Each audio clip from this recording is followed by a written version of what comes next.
అందరికీ నమస్కారం. Welcome back to Lavanya Boona part 6 of Varamahalakshmi వ్రతం పూజ. ఇక నైట్ అంతవరకు అమ్మవారిని రెడీ చేసి అన్నీ సెట్ చేసి అమ్మవారి పైన తెల్లటి పంచని కప్పేసి 2 గంటలకు పడుకున్నాం ఎగ్జాక్ట్గా. ఇంకా 4:30కి మళ్ళీ లేచేసాము. యాక్చువల్గా ప్రతి సంవత్సరం 5:30, 6 లోపలే పూజ కంప్లీట్ చేసేసే వాళ్ళము. ఒకసారి ఊర్లో చేసినప్పుడు ఇంతే లేట్ అయిపోయింది, ఈసారి కూడా లేట్ అయిపోయింది. వర్షము, క్లీనింగ్స్ అవి ఇవి చాలా అంటే చాలా క్లమ్జీగా అయిపోయినాయి. ఇంకా ఓపిక లేకుండా 2 అవర్లన్నా పడుకోవాలని చెప్పి పడుకునేసాను. యాక్చువల్గా మా ఇంట్లో ఏ పూజ జరిగి అమ్మవారు కానీ దేవుడు విగ్రహాలు కానీ ఏది ఉన్నా కూడా కానీ ఆ రోజు మొత్తం పగుల్లో ఎవరు ఇంట్లో నిద్రపోకూడదని నా స్ట్రిక్ట్ రూలు. అందువల్ల ఇంకా 2 అవర్స్ కూడా కానీ నిద్రపోకపోతే ఇంకా నిద్ర ఆపుకొని నా వల్ల కాదని చెప్పి ఇంకా పడుకుండిపోయాను.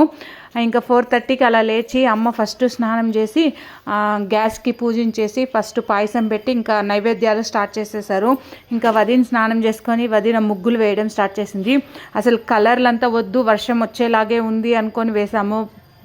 కానీ దేవుడి దయ వల్ల ఆ రోజు వర్షం రాలేదు. సాయంత్రం వాయినాల వరకు కూడా కానీ వర్షం రాలేదు. ముగ్గు అలాగే ఉనింది. చాలా బాగా కుదిరింది ముగ్గు.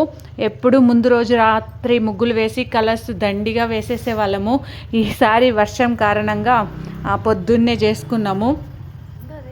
ఇలా పొద్దున్నే నీళ్ళు కూడా వస్తున్నాయి, రాత్రి నుంచి నీళ్ళు వస్తున్నాయి అని చెప్పాను కదా. ఇంకొకసారి మోటార్ ఆన్ చేసి అన్నీ నింపేసి బయట ముగ్గు, గడపకి పూజ, గడప దగ్గర ముగ్గులు అన్నీ వేసుకొని అమ్మవారి పూజ కోసం ప్రిపేర్ అవుతూ ఉన్నాము.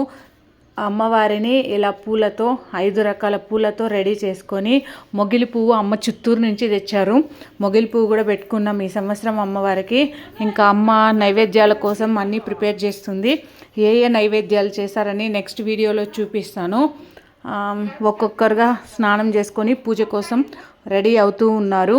ఈ సంవత్సరం మేము పూజ స్టార్ట్ చేసిందే 8:30కి. చుట్టుపక్కల అందరూ 5:30, 6కే కొబ్బరికాయలు గంటలు కొడతా అంటే అమ్మ మనమే లేట్ అని పూజ కాకుండానే దీపం పెట్టేసి గంట కొట్టేసింది అమ్మ కూడా 5:30కంతా. ఇంకా మంది కూడా పూజ స్టార్ట్ అయిపోయినట్టు ఫలితం వస్తుందని చెప్పేసి. ఇదంతా మనం ఇండియన్ థింగ్స్ అంటారు కదా, అట్లా ఇండియన్ మామ్స్ టిపికల్ థింగ్స్.